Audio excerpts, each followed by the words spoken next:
Snow White and the Seven Dwarfs. Once upon a time, in a kingdom far away, there was a beautiful queen who loved to gaze into her magic mirror.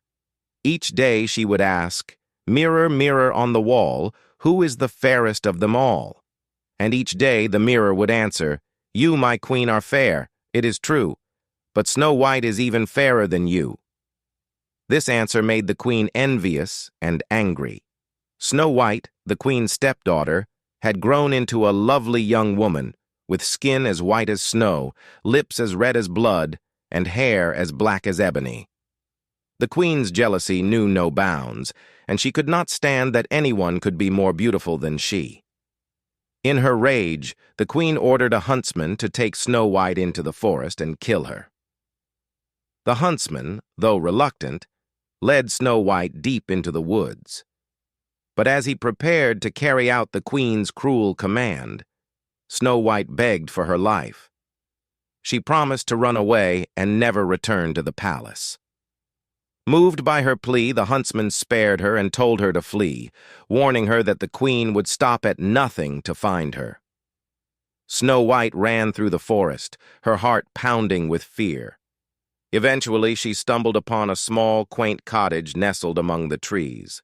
Exhausted, she entered and fell asleep on one of the 7 tiny beds. The cottage belonged to 7 dwarfs who worked in the mines nearby. When they returned home, they were surprised to find the beautiful girl sleeping in their beds.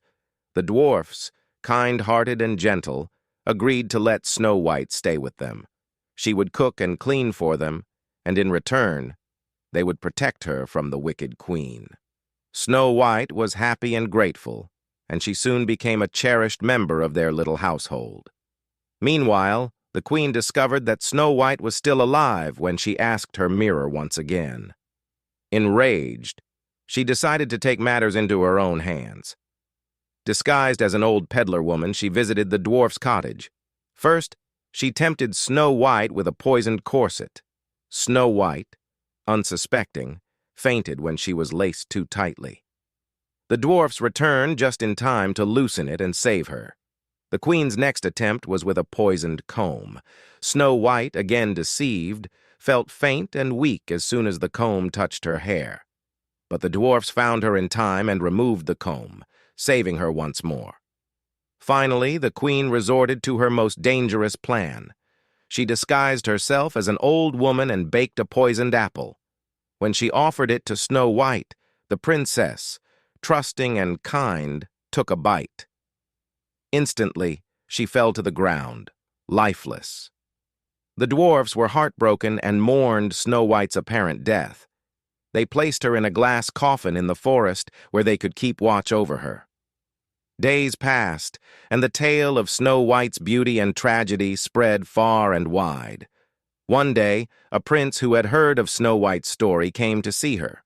Overcome by her beauty even in death, he kissed her gently. To everyone's astonishment, Snow White awoke from the poisoned sleep as the spell was broken by true love's kiss. The prince and Snow White fell in love instantly. They invited the 7 dwarfs to the palace to live with them in happiness. The wicked queen, upon learning that Snow White was alive and well, was so consumed with jealousy and rage that she fled the kingdom, never to be seen again. Snow White and the prince lived happily ever after, surrounded by the love and friendship of the 7 dwarfs, who had become their loyal and cherished friends.